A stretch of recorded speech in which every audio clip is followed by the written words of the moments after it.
नमस्कार बच्चों, स्वागत है एक बार फिर आपके अपने प्यारा सा YouTube channel Subodh online classes में। आज के महाभारत सीरीज में हम लोग देखने वाले हैं साइंस का वीवीआई ऑब्जेक्टिव।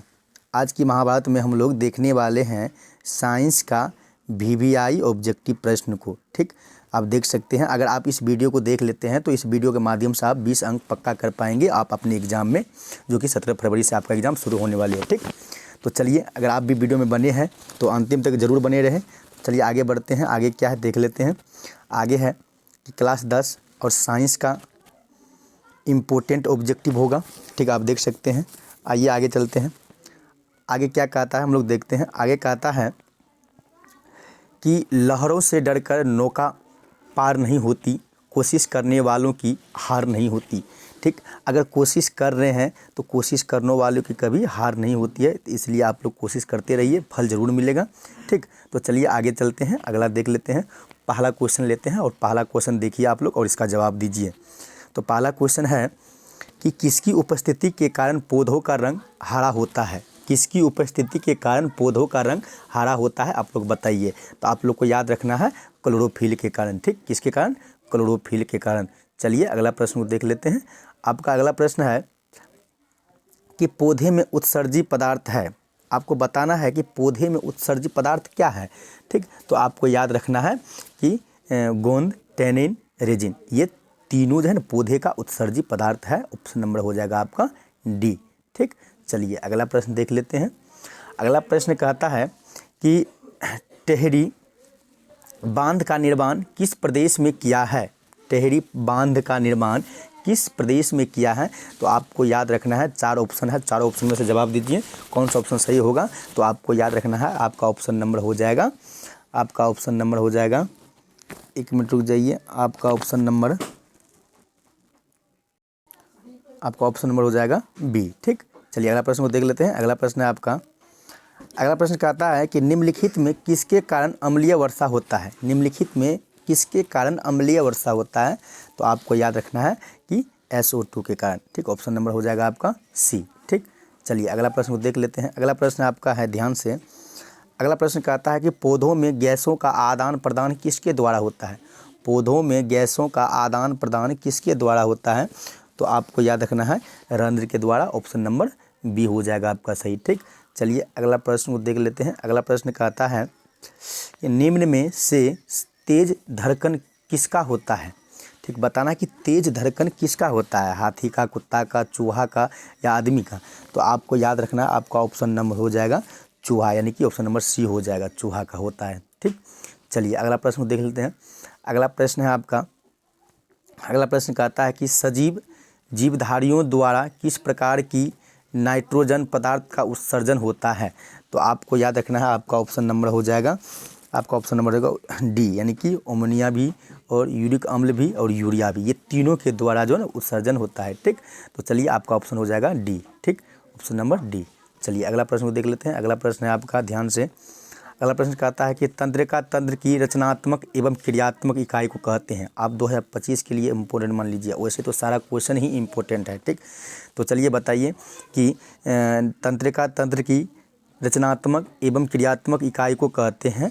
तो आपको याद रखना है आपका ऑप्शन हो जाएगा न्यूरॉन कहते हैं, ऑप्शन नंबर ए हो जाएगा। ठीक, चलिए अगला प्रश्न है आपका। अगला प्रश्न कहता है कि आप मीटर से निम्नलिखित में किसे मापा जाता है। बताइए तो आप लोग कि आप मीटर से निम्नलिखित में किसे मापा जाता है। तो आपका सही जवाब होगा ऑप्शन नंबर ए, यानी कि धारा को मापा जाता है।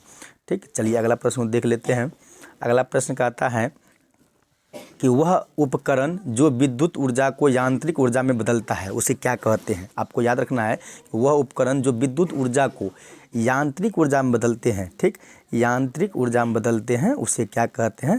तो आपको याद रखना है आपका ऑप्शन नंबर हो जाएगा, बताइए आप लोग, आपका ऑप्शन नंबर हो जाएगा बी, यानी कि विद्युत मोटर यहाँ होना चाहिए, विद्युत मीटर को। ठीक, मोटर होना चाहिए, विद्युत मोटर को, ऑप्शन नंबर बी हो जाएगा। ठीक, तो चलिए अगला प्रश्न देख लेते हैं। अगला प्रश्न कहता है कि दर्पण सूत्र है। बताइए दर्पण सूत्र क्या होना चाहिए। ठीक, तो आपको याद रखना है ऑप्शन नंबर ए, यानी कि 1/v + 1/u = 1/f, ये दर्पण सूत्र है, याद रखिएगा। ठीक, चलिए ऑप्शन नंबर आपका हो जाएगा ए। अगला प्रश्न को देख लेते हैं। अगला प्रश्न है आपका कि निकट दृष्टि दोष को निम्नलिखित में किस लेंस के द्वारा हटाया जाता है। निकट दृष्टि दोष को निम्नलिखित में से किस लेंस के द्वारा हटाया जाता है। ठीक, तो आपको याद रखना है, आपका ऑप्शन हो जाएगा बी, यानी कि अवतल लेंस के द्वारा। ठीक, चलिए अगला प्रश्न को देख लेते हैं। अगला प्रश्न आपका कहता है कि टूथपेस्ट कैसा होता है। तो आपको याद रखना है कि टूथपेस्ट कैसा होता है, तो आपको याद रखना है वो होता है क्षारीय। ऑप्शन नंबर क्या हो जाएगा, ए हो जाएगा, क्षारीय होता है। ठीक, चलिए अगला प्रश्न है 14 नंबर प्रश्न कहता है कि रासायनिक अभिक्रिया में भाग लेने वाले पदार्थ को कहते हैं। रासायनिक अभिक्रिया में भाग लेने वाले पदार्थ को क्या कहते हैं। तो आपको याद रखना है कि रासायनिक अभिक्रिया में भाग लेने वाले पदार्थ को कहते हैं, ऑप्शन नंबर हो जाएगा आपका ए, यानी कि अभिकारक कहते हैं। चलिए अगला प्रश्न को देख लेते हैं। 15 नंबर प्रश्न कहता है कि निम्नलिखित में कौन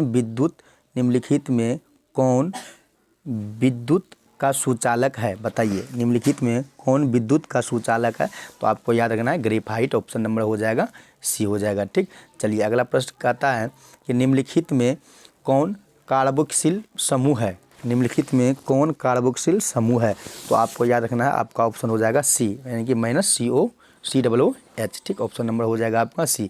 इसी तरह आप लोग वीडियो में बने रहे। ठीक, चलिए अगला प्रश्न कहता है 17 नंबर प्रश्न है आपका कि प्रकाश की किरण गमन करती है। प्रकाश की किरण गमन करती है, तो आप लोग को पता होगा, बहुत ही प्यारा सा प्रश्न है, एकदम याद रखना है सीधी रेखा पे। किस रेखा पे, सीधी रेखा पे। ऑप्शन नंबर हो जाएगा आपका ए। चलिए 18 नंबर प्रश्न कहता है, 18 नंबर प्रश्न कहता है निम्नलिखित में से कौन लेंस की क्षमता का मात्रक है। निम्नलिखित में से कौन लेंस की क्षमता का मात्रक है। तो लेंस की क्षमता का मात्रक बताना है, तो आपको ऑप्शन में याद रखना है, ऑप्शन नंबर सी हो जाएगा, यानी कि डाईऑप्टर, यानी कि इसे डी से भी सूचित करते हैं। ठीक, चलिए अगला प्रश्न को देख लेते हैं। 19 नंबर प्रश्न कहता है 19 नंबर प्रश्न कहता है 1 मिनट 19 नंबर प्रश्न कहता है कि पवनों का देश कहा जाता है। यानी कि पवनों का देश किसे कहा जाता है, आपको याद रखना है, तो आपको याद रखना है डेनमार्क को। ठीक, ऑप्शन नंबर हो जाएगा आपका सी हो जाएगा। ठीक, चलिए अगला प्रश्न देखते हैं, अंतिम प्रश्न देख लेते हैं। अंतिम प्रश्न आपका है कि चुंबकीय क्षेत्र एक ऐसी राशि है जिसमें होते हैं, क्या होते हैं। चुंबकीय क्षेत्र एक ऐसी राशि है जिसमें होते हैं, तो क्या होते हैं, आपको याद रखना है, तो आपका ऑप्शन नंबर हो जाएगा, आपका ऑप्शन नंबर हो जाएगा सी, यानी कि ए और बी दोनों होते हैं। ठीक, परिणाम भी और दिशा भी। तो चलिए 20 प्रश्न का हम लोग 20 प्रश्न को देखें, तो आप लोग बताइए कि 20 प्रश्न में से कितना प्रश्न को सही किए हैं। 20 में से आप लोग कितना प्रश्न को सही किए हैं, कमेंट बॉक्स में ज़रूर बताइए। ठीक, अगर वीडियो आप लोगों को अच्छा लगा तो वीडियो को लाइक ज़रूर कीजिए और अपने दोस्तों में भी शेयर कीजिए, ताकि वो भी एक अच्छा से एग्ज़ाम दे सके।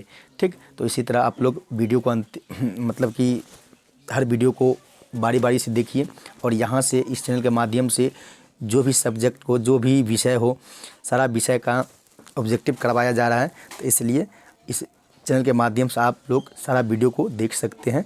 तो आइए मिलते हैं नेक्स्ट वीडियो में, तब तक के लिए जय हिंद, जय भारत।